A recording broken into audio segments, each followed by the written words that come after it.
How do you estimate rehab costs before you make an offer?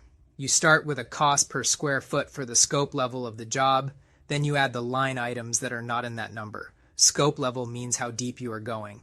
A cosmetic refresh is paint, flooring, fixtures, and a light kitchen. A full renovation is kitchen, both baths, flooring throughout, and mechanicals. A gut is down to the studs.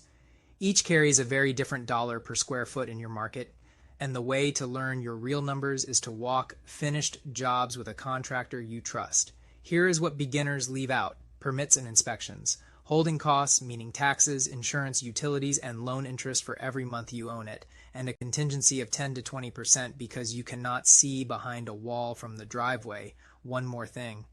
Do not estimate rehab off the listing photos alone. Photos hide roofs, panels, sewer lines, and grading, and those move a budget the most. The renovation planner linked below prices the scope and shows your return.